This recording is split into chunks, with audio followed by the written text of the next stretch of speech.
Hey everyone, hope you're well. Patrick here. Today I just wanted to review this lens, the Sony 85mm f1.8. So I've had this for more than a year now, and I just thought I'd my thoughts on it. And this one costs around about 800 New Zealand dollar, which is you could buy it secondhand about 700 New Zealand dollar. And yeah, it has a manual autofocus switch on the side, and it has a button that you could assign it to IAF. On my A7S III, I assign it as autofocus sensitivity. It also has a smooth focusing ring on the side, which is electronic, whatever. I use it when on the low light on my A7 III.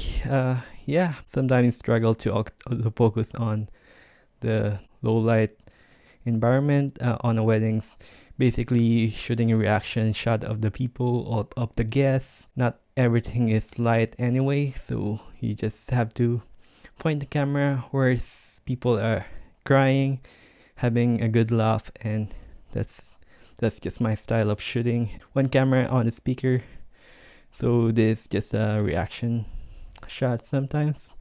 This is pretty good on to mix it up with my Sony 24mm G Master.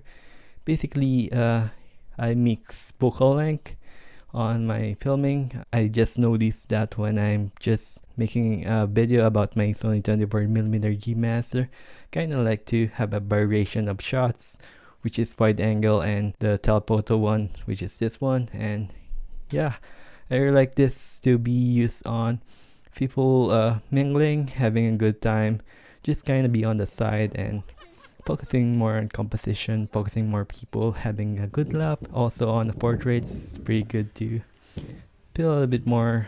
Couples are a bit more relaxed when you're filming them, and they don't feel like you're filming them. You know what I mean? It's like being themselves to feel more relaxed.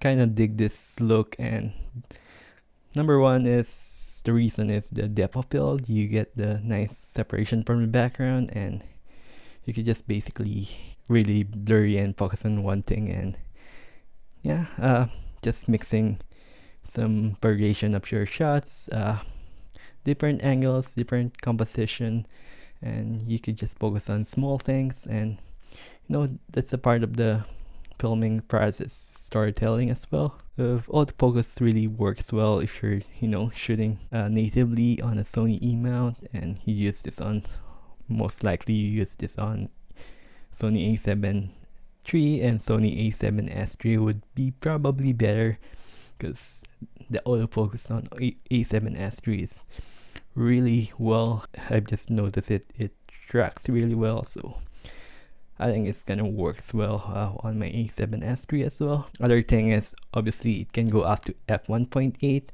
and it's pretty good on shooting low light on the weddings. It's definitely one of those lenses that really works well. So I often throw a diffusion filter like a 1.8, which is, I lost my Promise 1.8.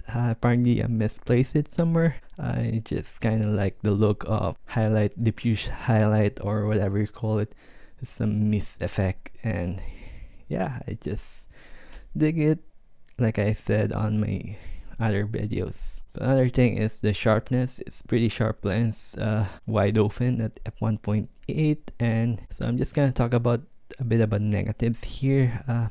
The contrast is not too punchy compared to the Sigma lens, and other Sony lens. As you also throw another diffusion filter, you're gonna lose a lot more contrast, the blacks and the whatever. It's a little bit not too black, so that's what I mean with the contrast. And you could probably do a lot more work on doing some S curves, whatever. And yeah, another thing is just small and light compared to obviously the 1.4. It's pretty good lens to have. I throw a U-rig here so I could just turn on my diffusion, turn off my diffusion. So if I'm shooting against the light too much and removing too much of the contrast, like what I said, I just flip it up. And I just don't use this on my 24mm G Master because get the big net on my lens, so that's why I use it on my 85.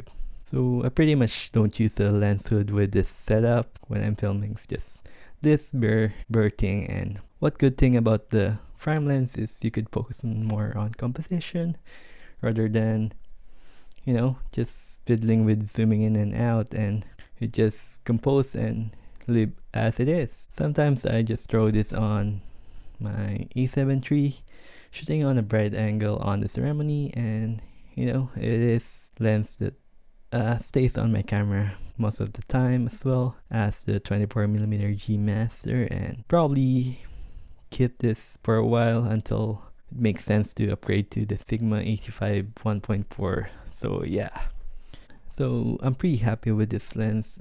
There's probably the chromatic aberration is probably handled well. I didn't notice that much, so it is what it is. It has 67mm filter thread, which is great. It is like a 24mm G Master has 67 filter thread, like a Tamron 70 to 28, 28 to 75 is pretty much the same, and no, the 70 to 180 is the same filter thread, which is pretty nice. And I do have the 24mm to 70, the Sigma one, which is the 82mm filter thread. I don't often use step down rings. Maybe in the future I might buy a step down ring so I could use my ND filters. But for now, I'd like to use same filter thread size with this lens. And yeah, I just kind of rumble here. And if you found this video helpful, please consider subscribing. And yeah, I'll talk to you on the next one. Cheers, guys.